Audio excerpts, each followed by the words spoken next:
welcome, welcome. We're being upstaged by Token. Yeah, Token's dripping all over me, too. Janice Wolf is here to tell us all about the what are we talking about? Token, Token, turn your booty. Refuge. Come on, spin it around, Token. Now this is you got a banner on Token. It says Therapy Dog. Right. Explain what that's all about. Well, I started a pet therapy group a while back. I've done it for over 30 years myself. Come here, Toke. Let's get your best side. There you go, buddy. There you go. There you go. Here, you want your chewy? Token. And I started my own group a while back because I've trained therapy animals for so long, and wanted to continue to share animals with people that can't get to them or you know, need the interaction, like in nursing homes, other special needs facilities. You know, interacting with animals is my life, and I want to share that because there's a lot of health benefits, mentally, emotionally, and physically.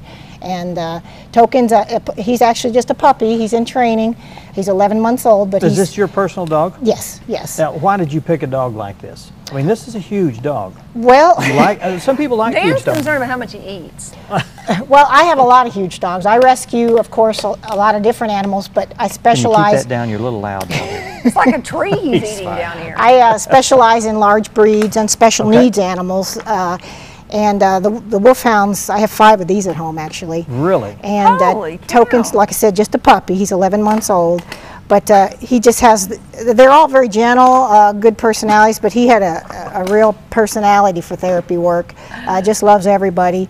And so he's taken real well to training. And I'm watching you on TV over here. But I also I've taken llamas, I've taken donkeys, I took my zebra, I took lambs, you know, anything I can get there that has the right personality. I like to bring something kind of unique because a lot of people in nursing homes and such, just any old dog and cat's kind of ho-hum sometimes. You know, I like to reach the ones that are real hard to reach, and an extra big dog or a llama kissing you or a donkey walking down the hall can really spark something sometimes in people who, you know, a dog or a cat or, you know, a visitor might not do.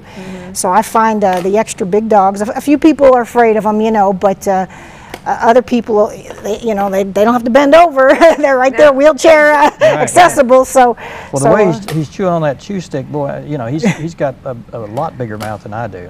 He could take my arm off in one bite. And yet, these are some of the gentlest dogs. Isn't this the largest dog breed? The Irish Wolfhound is supposed. Correct. The Great Danes and the Irish Wolfhounds kind of share that.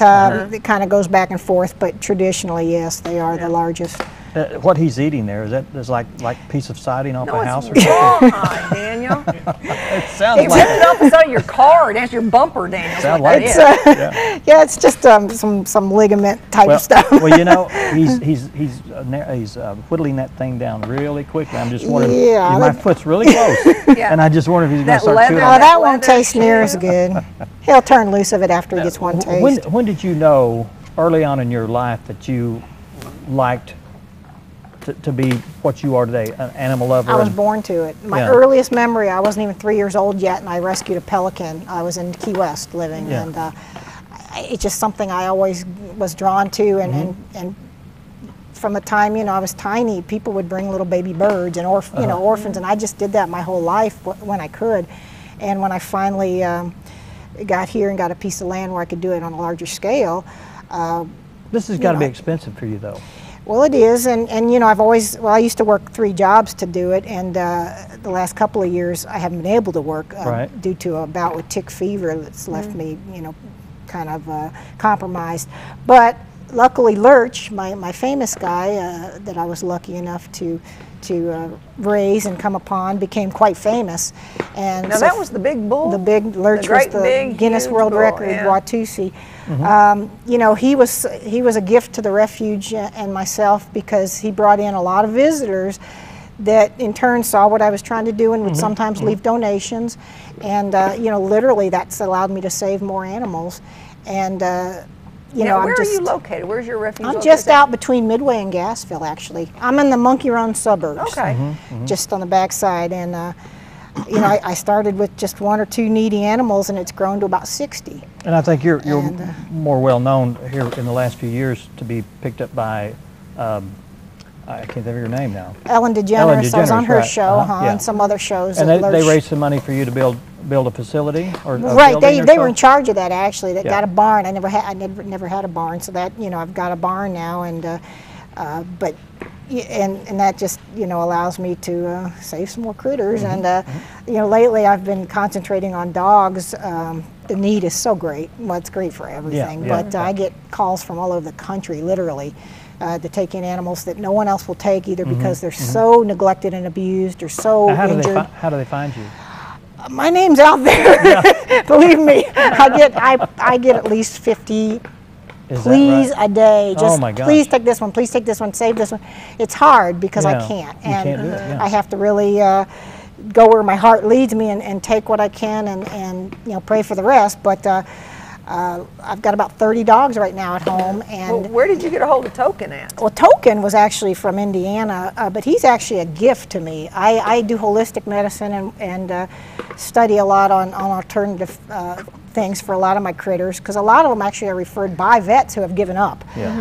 So some people that owned him actually bred them. He's show quality out of Belgium. They had some other wolfhounds that the vets couldn't help. They were sick and nobody had answers, and they were losing their dogs, and so I made some suggestions and helped them through that, and in gratitude I got this puppy. And you're like, okay, yeah, sure, what the heck, and so he's special. He's the perfect personality for therapy work. So I'm real proud. And I've got others that I take and that have been trained for therapy work also. But he really likes to go. Now, where's your therapy work? Goes to nursing homes. Nursing homes. Do you go to schools? Special ed classes.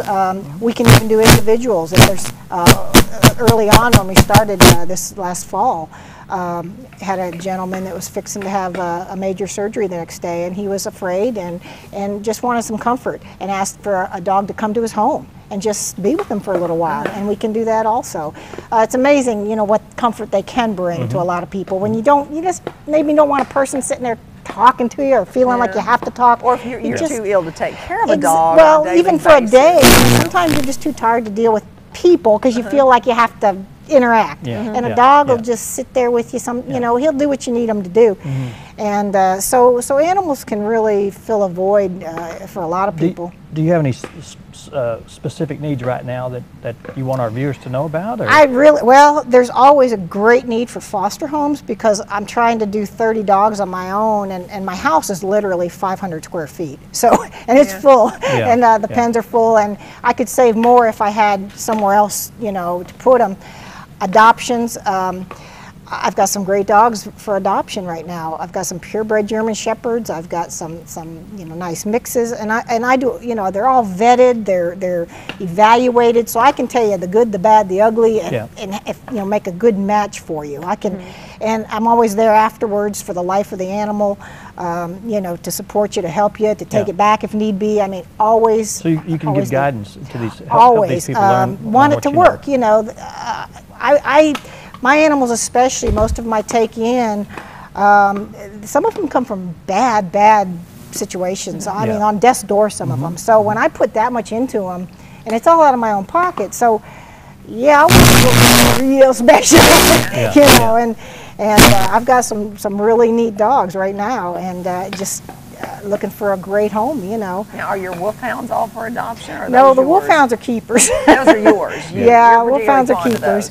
But I've got some neat dogs, and I network with other rescues. So if I don't have it, I can find it for you. I do mostly large dogs, but every once in a while I'll do a small dog. I just rescued a French bulldog a few weeks ago, but I mean, he went like that. Little ones, are pretty easy. The larger ones, I specialize in, because they're not as easy to get a good home. You gotta have room.